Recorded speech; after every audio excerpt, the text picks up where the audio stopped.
Well, hey there, everybody. Rhonda Boyle here. I am a pro and evangelist member on the soar.com platform, and I'm excited to be here and thrilled to introduce you to my guest today, our special trainer, strengths branding expert, Jo Self herself, normally in Peru, coming to us from Mexico today.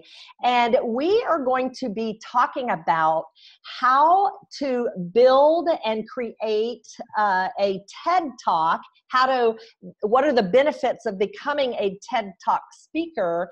She's going to talk about the benefits of having that as a notch in your belt, and how to craft a TED Talk that grabs attention, and then how to leverage your TED Talk to open new doors. Jo Self, say hey to the people. Hey to the people. How you doing?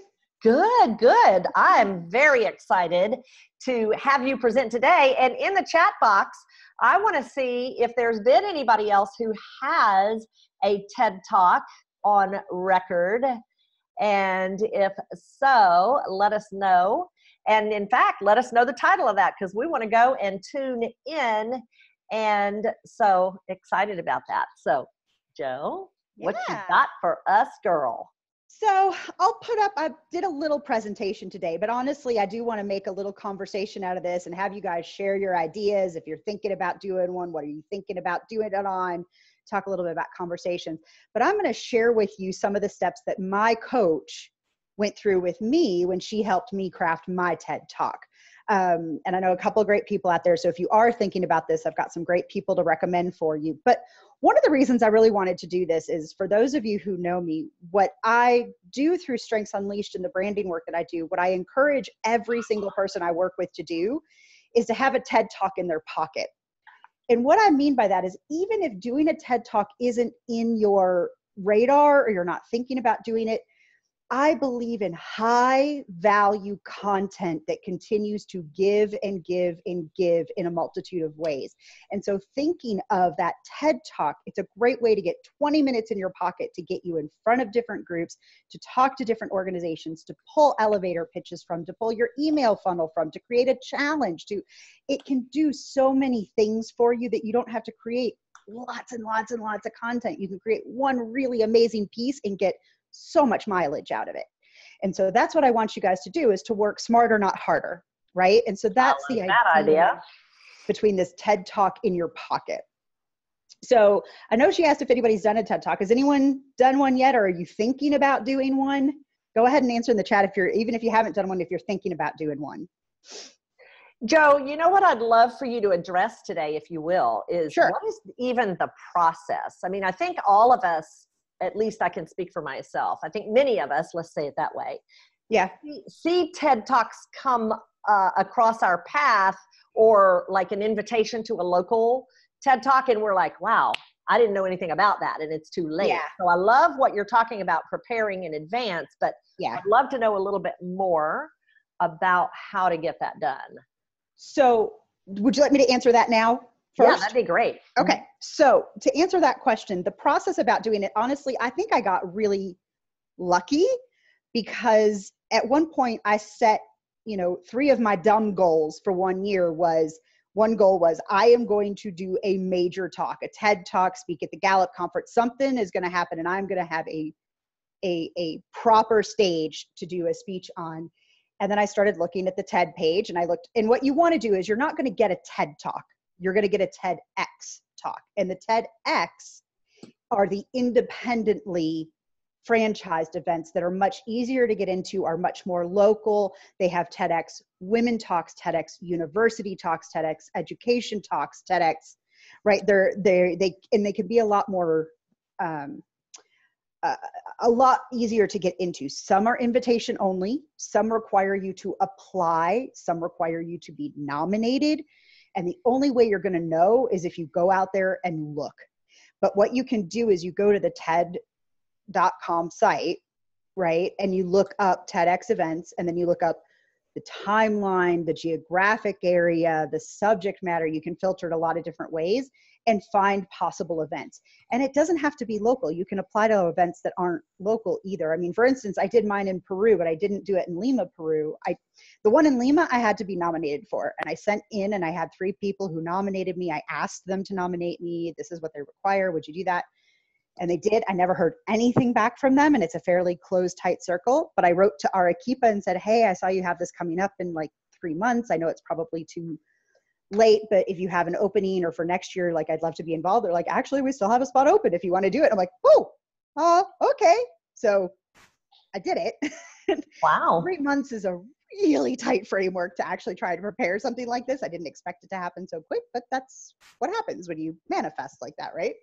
So we should be planning on longer than 90 days. Plan on at least 6 months. Most Okay. TED Talks have a lot of TED Talks. So like my coach, Dolores Hirschman, she runs the TED in New Bedford, Massachusetts.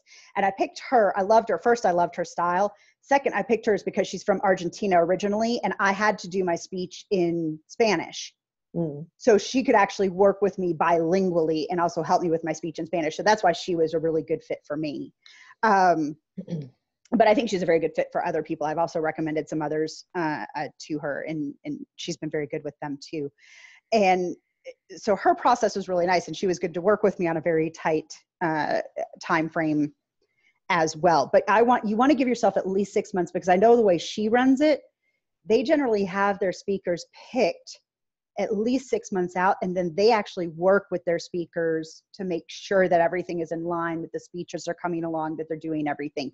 So you want to look for anywhere from 6 to 12 months out. Wow. If you're looking for a TED Talk. Now you might get lucky, but I would say in general, you want to look for anywhere from 6 to 12 months out.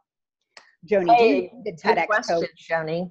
Do you know what the importance of a TEDx talk and the mileage that it can get you? I highly recommend you work with someone who knows public speaking, who knows how to position you, who knows how to help you craft the story, because there's a very specific structure that you want to follow. I will tell you, it is the hardest speech I have ever given. And I come from theater, and I don't have a problem getting on stage. I don't have a problem doing monologues, but like memorizing my own words and being able to keep that timing down and get the message out, really key to have someone working with you closely that understands that. So I do recommend. The other person I recommend who's in the strengths community is Lisa Braithwaite, and she's in California, and she's a public speaking coach who knows strengths really, really well. So Dolores and Lisa are 2 people I can confidently recommend that can help you with that. And Lisa might be a little bit more affordable than Dolores, I don't know, but not sure where Dolores's prices are at this point, since mine was about 3 years ago. But yes, I'm actually going to give you the structure. I'm going to go through that right now, but I wanted to make sure and answer that question from Rhonda. Jill Wesley in San Francisco is a TED Talk coach. Awesome. Thanks, Rhonda. You bet. I know there's other people out there. And I mean, and I can help with this to some degree just based on my experience, but I would not say that this is necessarily my zone of expertise, but I'm happy to help you at least brainstorm some ideas where you want to go with that and what you want to do. But there really are some great coaches that are out there that also know strengths, which I think is really helpful actually when we're creating this information. So feel free to throw some more comments in there. I'm going to go ahead and start sharing my screen. Thank you, ma'am. And we will walk through this little very simple presentation I have, and I'm going to break some of my rules for a very specific reason. So you'll notice.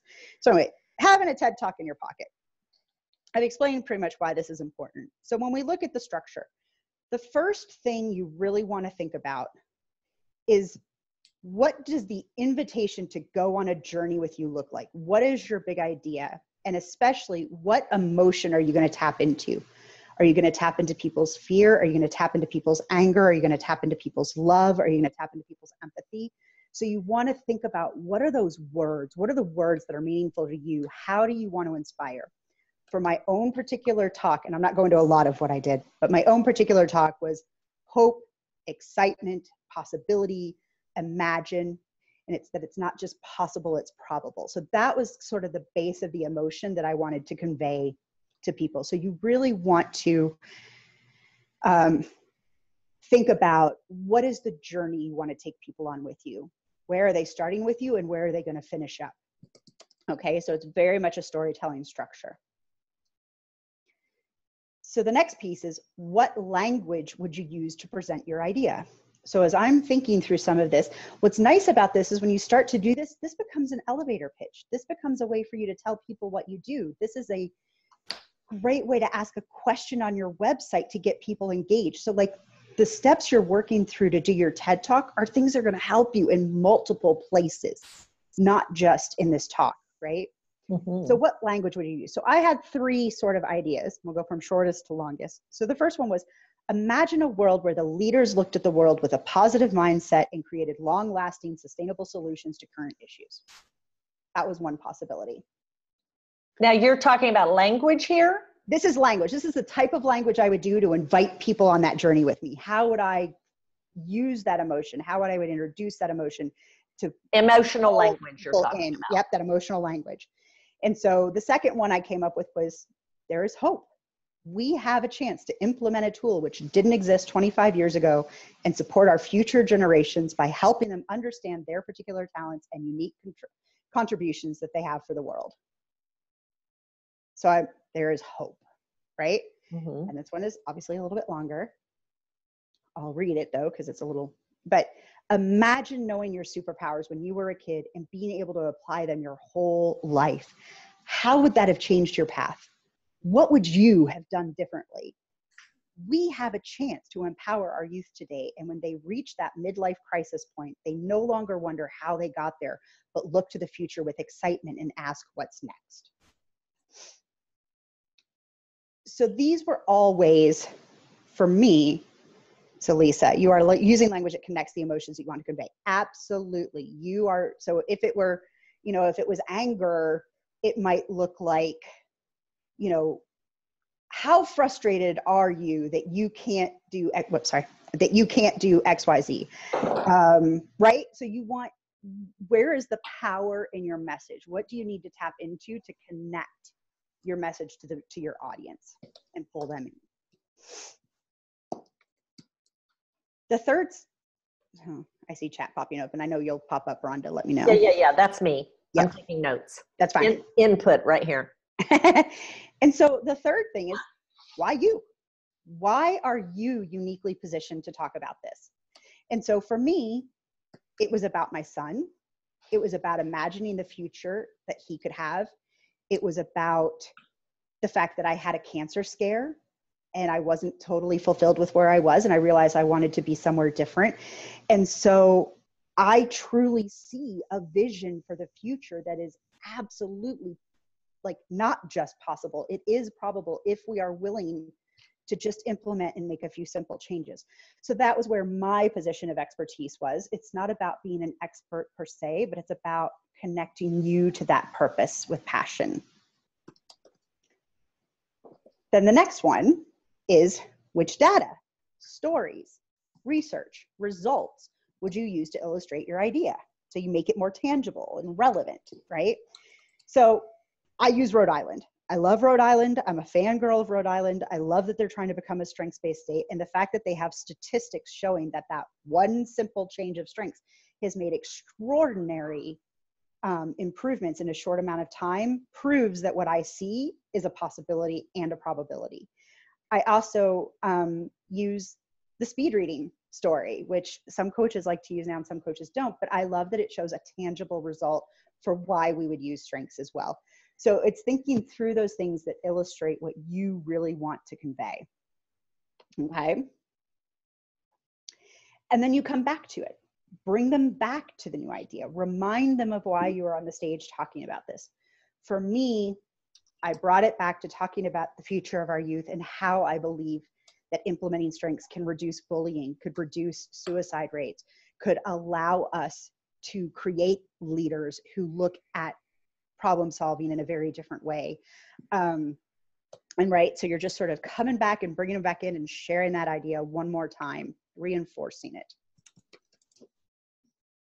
And then what does the world look like, or their life look like, if that idea is implemented?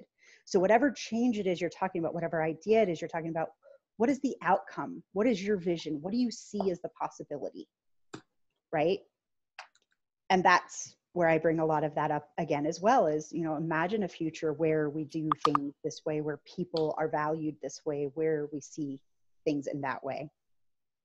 What you're doing there is you're bringing them into the experience. You're creating emotion, having them make an emotional connection to the story in their own lives. Yeah. Yep. Absolutely. And then the final piece is, what is the audience takeaway? What do you want them to think or feel once you're done talking? What kind of impact do you want to leave? What is your call to action to them? Right. And so when I ended mine, it really became my last line was something to the effect of, you know, I don't just want you to find your voice. I want you to serenade the world with your song. I want you to know why you are so amazingly special and be able to communicate that to other people and allow us to do that for our children as well and create an entire generation around that. And so it's bringing people together. And so that is really the basics to a TED Talk. The basic structure. It's not that complicated, is what you're sharing with us.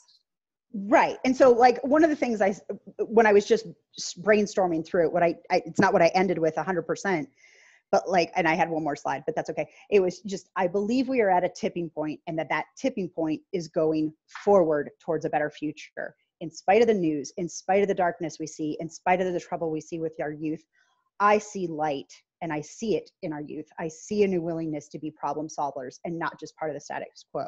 I see a new generation of disruptors, but disruptors with empathy and adaptability, ones who really see possibility and are willing to work towards that. And so that's really where, you know, I saw my future and was showing them what I thought they could see.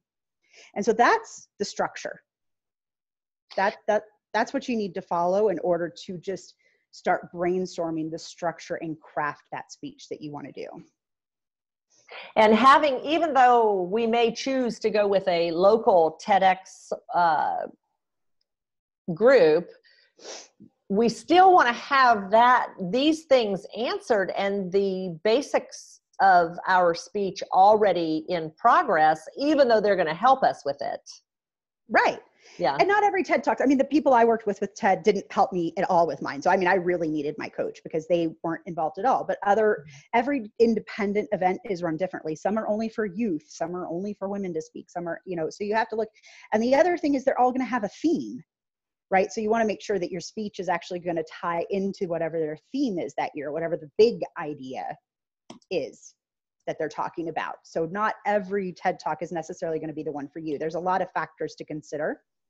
But even so, if you can craft this 15 or 20 minutes, you can go to a meetup, you can go to a professional organization, you can say, hey, I've got this idea, I really want to spread the message. If you happen to invite, you know, speakers to come in and, you know, motivate your group, would you be interested in listening to this? So even if you haven't done the TED Talk yet, it's a great way to A, practice your talk, B, a great way to get out in front of other clients, and another way to share your vision in a way that sells for you. Because when you're passionate about that, what happens is people come up and go, oh, do you work with people? Do you have clients? How do you do this? How do I get more of that? What do I do?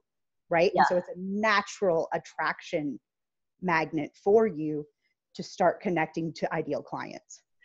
So I have a question out there for the rest of you. Who already has a signature speech that you've given over and over and over again? Because that's a good starting point. You already have something that can certainly be worked with. Yeah. So spill it. Who's got it already? I bet John Kovac. So shy today. Everybody's so shy today. I know. Come on, y'all. Is it because it's Monday morning? Lisa says no. She has a training, but not a speech. You have your Josh has one, a 2% rule speech. Great. Cool. John has one on accountability. Okay, great. So any of the things that you already have could potentially, you have the potential right there for your TED Talk, because first of all, you're already comfortable with the subject matter. Right. And so Joni is working on hers, Lift Your Life, Lift Your Team. Awesome. Love it. Good, good. Mm-hmm. Laura has one on cancer. Great. Build your, yes, exactly, John.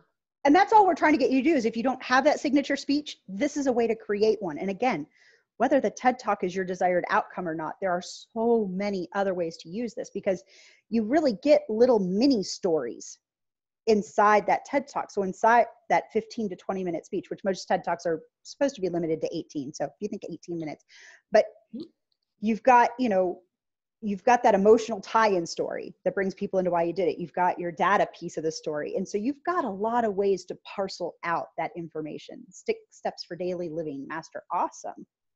Great, BJ. Yeah. So what questions do you guys have? What are you curious about for a TED Talk? What are you curious about for a signature speech?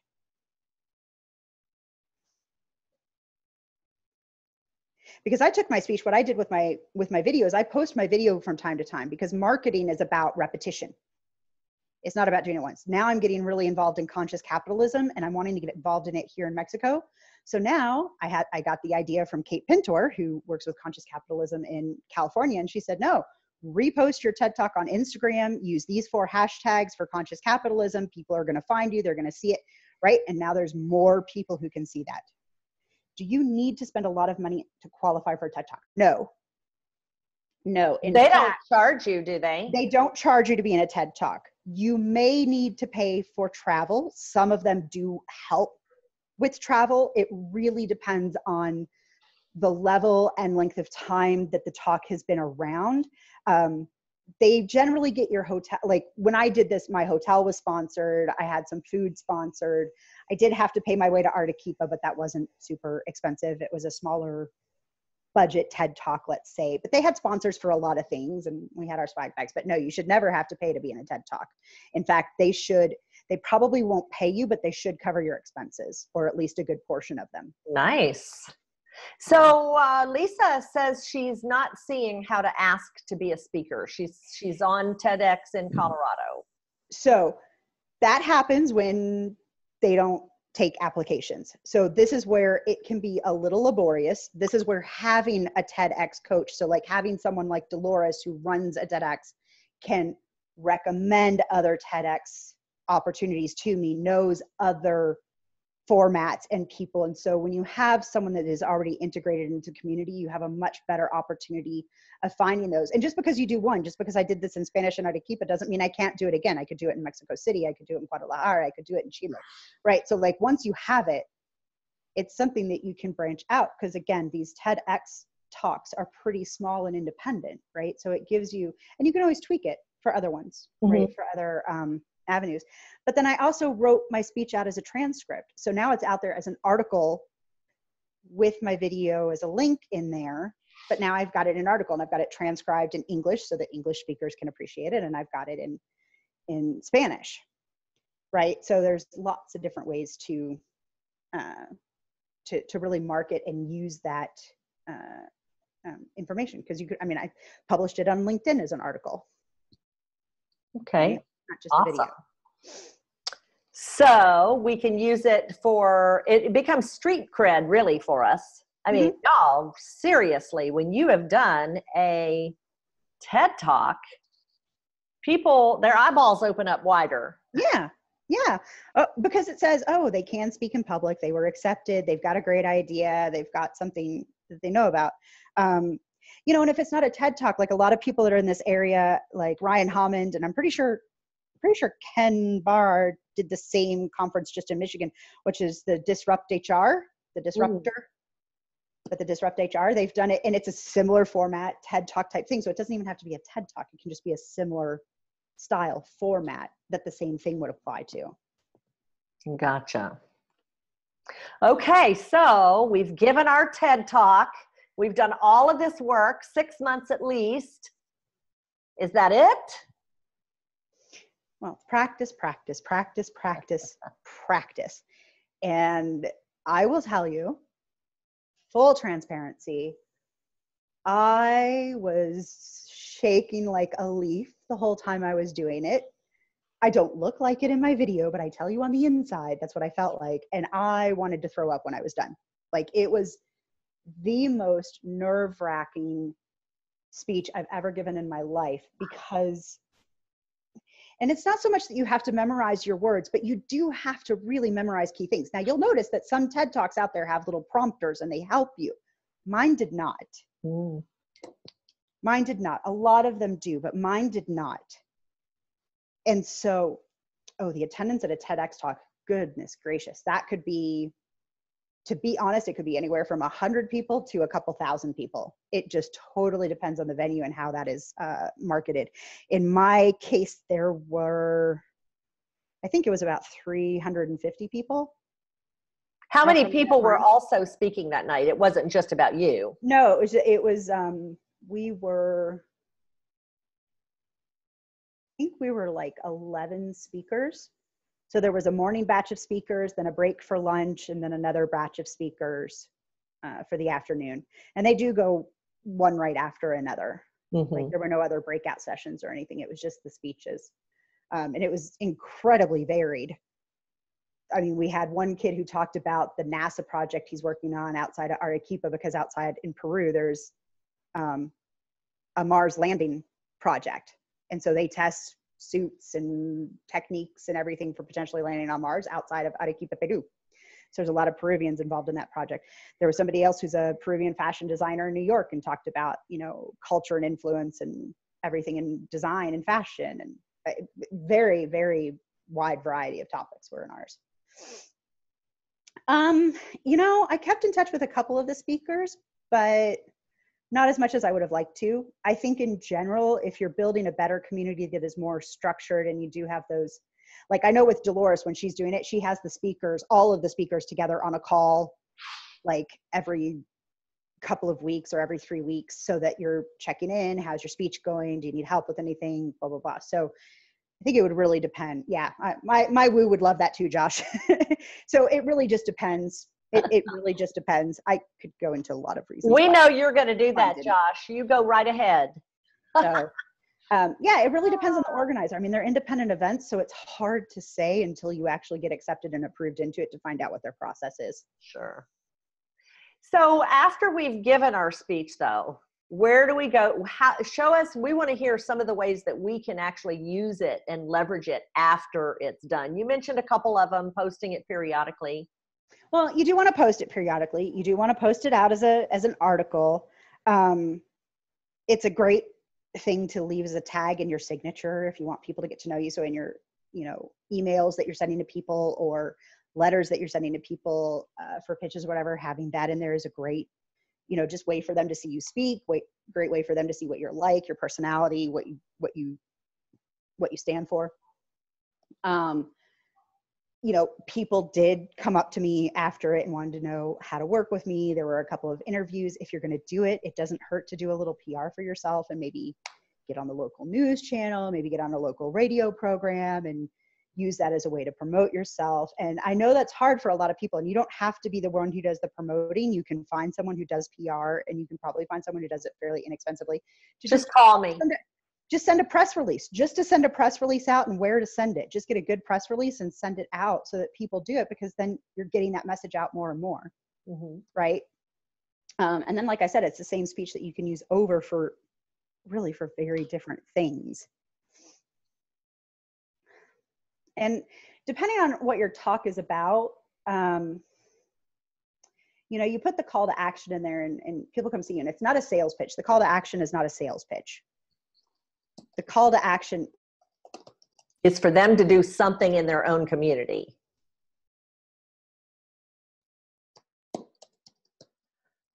I think Joe is frozen. Hang on just 1 second. Let's see if she comes back here in a sec, unless it's me. Can somebody tell me, are you still hearing me? Yes. Okay. So she has disappeared. Joe, if you can hear me, you may have to go out and come back in. Call to action. Okay. She's saying that a call to action is not a sales pitch, but a call to action for them to take action in their own area. Let's see if this is Joe coming back in.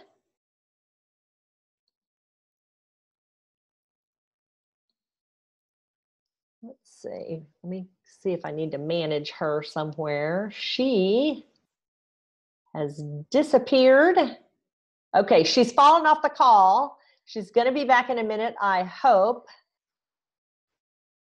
So let's see. Otherwise, I may start dancing here in a minute, y'all. You don't want to see that for sure. Let's have some more questions so we can be ready when she comes back. Yes, I know, Lisa. We love it when the internet cuts off. So, okay, here she comes back. Woo! Joe, thank you very much. People are not going to have to see me dance and sing. Y'all can say yay, except where'd she go again? Here she is. Hang on, you're muted. Let me unmute you. Okay, go. I'm here. I'm here. Sorry about that. Airbnb in Mexico, just lost it. What's the most unique way you have used your TED Talks for marketing? My TEDx talk for marketing. That is a great question.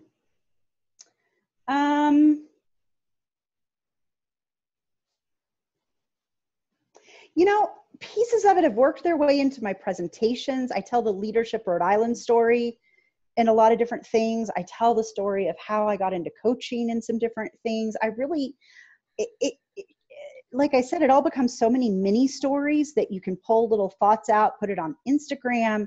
I mean, you really can get just a ton of mileage out of doing that. I don't know if I've done anything, at least in my mind, that I would find supremely creative, but, you know, but I am about to put it out there again based on Kate's, you know, suggestion for conscious capitalism to just pull in a whole new market and people who can see me. I will tell you, I didn't market it a lot. Hi, Maximizer. I didn't like the video. I don't think the video is done very well. I didn't care for the production value. And then somebody brought it to my attention. Well, first, Carlos, my husband, said, who cares? It says you were in a TED Talk. Just put it out there. Just put it out there. And I'm like, the quality, it's so bad. I'm like, I wasn't even responsible for the quality, but like, I was just like, I don't know. And then somebody said, is Simon Sinek's video all that great? Start with why. His microphone goes dead. He has to change microphones in the middle of it. The production quality is really low. It's not out there. And it's one of the top 10 most watched, you know, TED Talks that's out there. So at the end of the day, I now promote it a lot more than I used to. And just every couple of months, I put it in a new audience and a new group and just bring new people into doing it. So it really is just about consistency and repetition and not beating people over the head with it, but continually introducing yourself to new audiences. Mm-hmm. So let's see. Lisa's asking, she says she found an application and it asks for your idea worth spreading. She just wants to know, kind of like, help us out with that. So that, I'm trying to, 1 second. I want to see if I can find mine really quickly, because there is kind of a structure to it. And it's basically, so the structure that she used was like, I am blank, who, which, that believes, blah, blah, blah. And what do you want to do so that others can happen? So mine looked like, I am a disruptor who believes in everyone living to their highest potential, that talent shouldn't be wasted and happiness is contagious. I want to simplify the language of strengths so that everyone can share a common language and focus on what is right with them instead of what is wrong. That was really my one little thing. And then, well, that's really not that short. No, but it's like, it's basically a Twitter post. It's basically, if I count Twitter length, yeah, it's 48 words. I don't know how many characters it is, but it's 48 words. It's pretty, and it doesn't have to be exactly, and that's with the who, which, that, that's counting a couple words. Sure. But really the statement was, you know, I want to simplify the language of strengths so that everyone can share a common language and focus what is right with them instead of what is wrong. My question worth asking I had, how do I eradicate the midlife crisis? Right? And it was because I kind of hated that I postponed my life due to a sense of responsibility and when I was a little girl. And so it went developing from there. And that's not really where my TED Talk ended 100%, but it was at the core of it. Right? And the language piece for me is still what's there. the midlife crisis piece has gone away, but the structure is still there. So yeah, so it's really like, I am this person who believes that to do this so that. That would be the basic structure. So that's your idea worth spreading, is basically a Twitter statement. Okay, great. That's very helpful. Yeah. Any other questions, you guys? I know this is a super short training today, but it really is about your questions and yeah, one of the things that came to my mind in hashtag ideation number 1 right here. Yeah. When you're talking about how your TED Talk is actually a series of mini stories, M-I-N-I, mini stories. Yeah. Those mini stories can actually be chopped out, and you could write, then you can embellish on them. You could write a absolutely blog post. You could do a video on just that one bit of it. Because if you think about it, Joe, what you did was you started with a main idea. Yeah. And you gave all of these supporting stories, 5 or 6 supporting stories. Well, those 5 or 6 stories, in order to keep it to 18 minutes, you had to be very brief on those. They're little summaries, little quick summaries. Yes. And so a blog post, in order for you to get the, the search engine optimization, the SEO street cred, so to speak, is it only needs to be 300 words, technically. Yeah. And so imagine those mini stories being pulled out, and all you have to do literally probably is create an intro, like an introduction to the story, and then an exit with a similar call to action. Yeah. And now you have 5 or 6, if you did that on every one of those little stories, now you have 5 or 6 new blog posts. Now you have 5 or 6 new videos that you can put out. Right. And so this just adds to your cache, C-A-C-H-E, your cache of content, which is what makes you visible out there, is the content that you put out. Well, now, and right on SOAR, we have an opportunity to write on SOAR, contribute content, right? You've got LinkedIn, you've got medium.com, you've potentially got your own blog, you've got Facebook. You've got a lot of places you can do this. And one of the things I'll put out there is email campaigns. Exactly. Email campaigns too, social campaigns. I mean, these can be used anywhere, right? And they can even start a funnel for you, from a campaign, depending on how you pull people into it. But what's interesting is, so if you're writing articles and you're putting them out there in different places, what you don't want to do is put the exact same article in a lot of different places. For SEO purposes, you want to slightly reword the title. Make sure your keywords stay in there, but that you create a different title.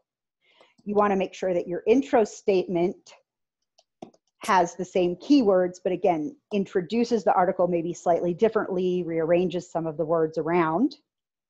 The rest of the article can stay the same. And then maybe change your call to action in the article, because every article should have a call to action, whether it's at the end of the article or in your byline. And you want to change that slightly. And so that way it looks like new material. It'll pop up in different places when Google goes to search for you. The keywords will pop up, but you'll show up as sort of different articles versus getting a bit of penalty in SEO for having repetitive content, because they don't know which content is the real one. The nice thing about putting content on Medium is if you post it, say, on your own blog first, and then want to pull it into Medium, Medium has a nice import tool that's super easy that you just copy and paste your link into. And then behind the scenes, Medium puts originally published on that allows you to do that. And that's the other thing, is you always want to include at the beginning an originally published on tag, so people know where that was. So it's kind of even in another call to action if it was originally published on your blog. And I would almost always put the original publish on your blog if you have one. If not, pick one platform that you want to consider your primary and then branch out. So Lisa says she's looking to brainstorm here. Sure. She says, I am a visionary that believes people's individual strengths are vital to success. I want to help others see how strengths can change their lives to be more happy, productive, and fulfilled, probably. So I would get a little bit more specific. Okay. Who people? who are the people you most want to help, so that's towards a very specific audience and a slightly more specific outcome. What does being more happy, productive, or fulfilled look like? In nonprofits, Lisa, isn't that where your niche is in the nonprofit area? So that would be probably really very highly targeted to your ideal market. And it allows your TED Talk to be different from anybody else who wants to do a strengths-based. Right.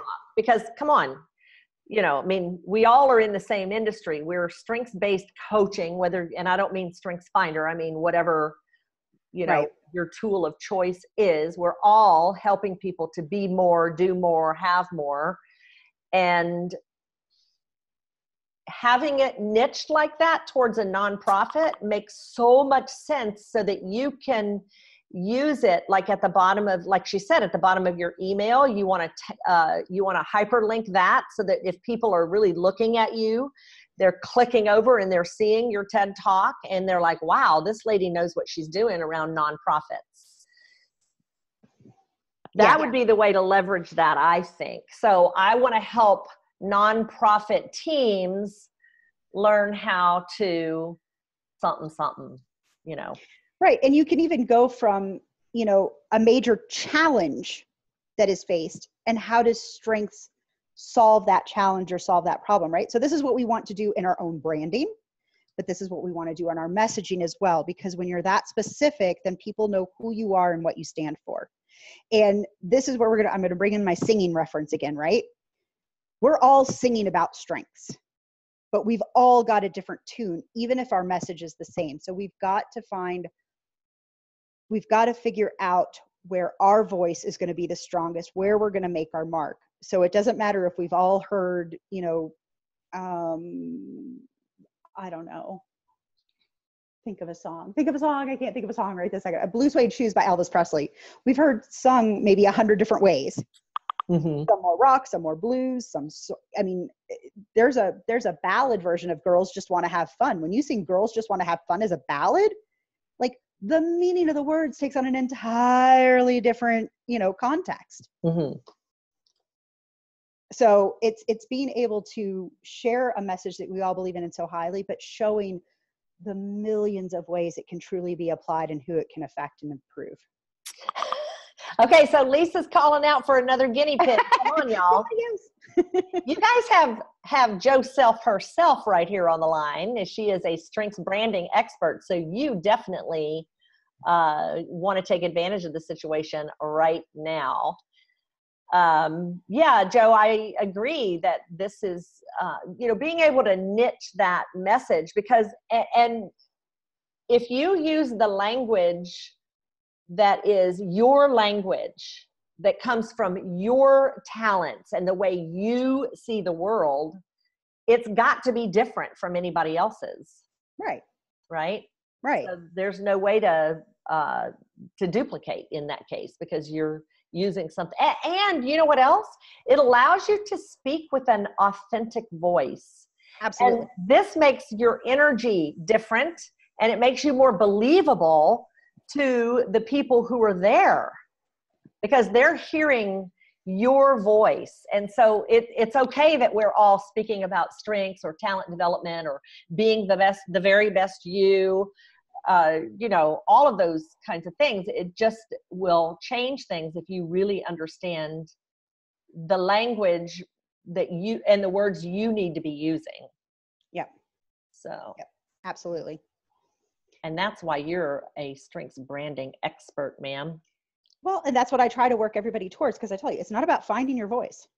It's about claiming it and recognizing it, right? Because it's all in there, and it can take a little time to finesse and refine, and that's expected. But there is something in there. So it's always connecting to that deeper why, you know, and for me, it really is like, why do I want this? I'm like, well, I want my son to grow up in a world where people talk to him like this. Mm-hmm. Where that becomes his entire environment, not just me, or not just his teachers, or not just a small piece of his environment, but it becomes what his world looks like. I mean, how amazing would that be to have your children grow up in a world where people really look at what's right instead of what's wrong? Mm-hmm. Did this go along with the children's, I know you were working with Strengths Explorer at that time. Is that what that was aimed at?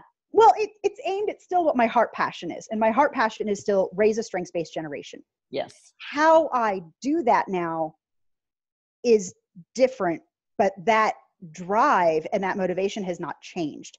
Yes. But what I have recognized is, how do my talents serve that message? And the way my talents serve that message is to help other people become experts in their own strengths, become experts in the strengths language, in building strong communities and connecting people who have similar visions. That's my role in making that happen. My role is not actually working with the children or working with the parents, but it's bringing those people together so we can create all of those individual communities we need. And a lot of that comes through me supporting coaches so that they are able to carry that message further out. Mm-hmm. So it's being a part of that process, not being the end piece of the process. I hear another TED Talk. I heard it right there. Anybody else? Yep. And it's, it's in the back of my head. It's there. I'm working towards it, right? You just now have to do the six months worth of work, but you've already done it. I would think that it'd be easier. Do people normally repeat or come back or create another TED Talk, or is that sort of like a once and not so much again? But if you look at it out there, if you look at, some really popular people, Simon Sinek, I think, has a couple of TED Talks, but they're around the same thing. There's,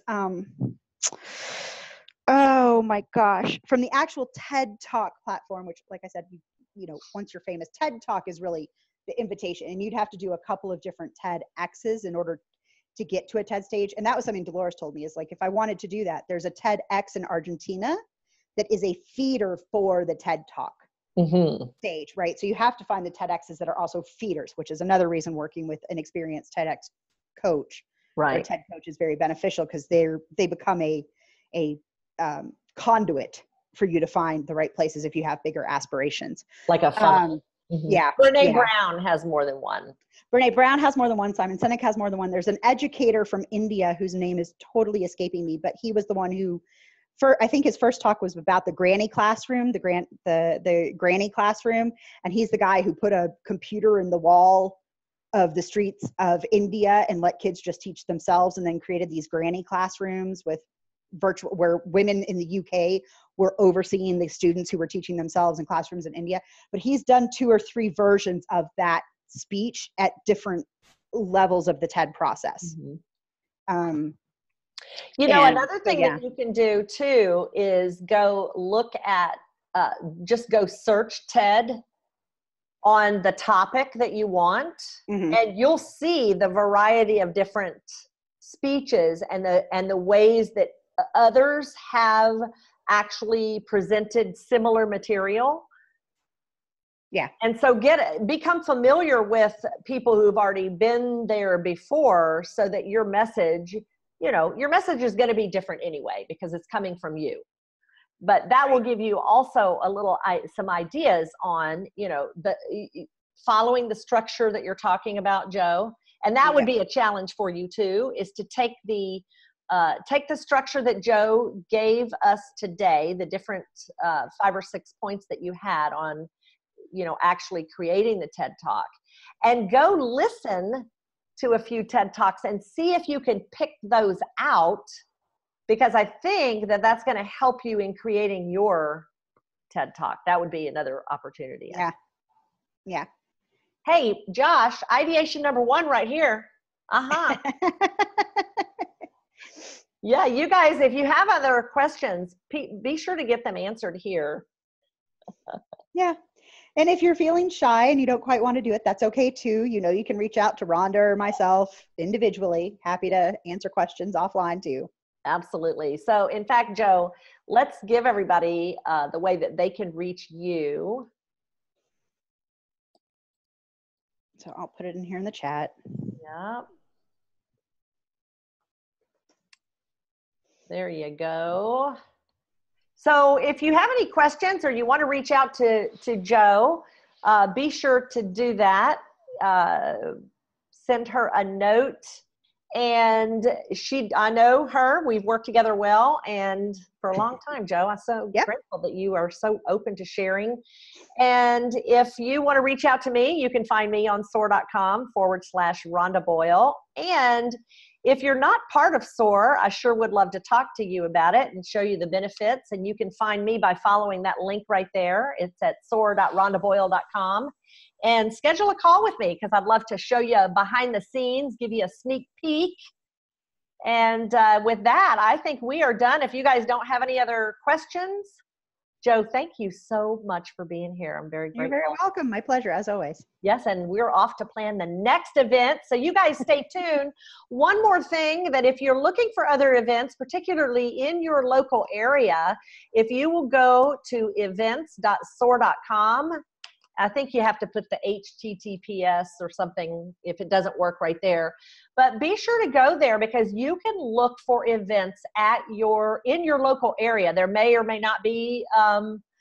I know that we have a few evangelists on the hook here.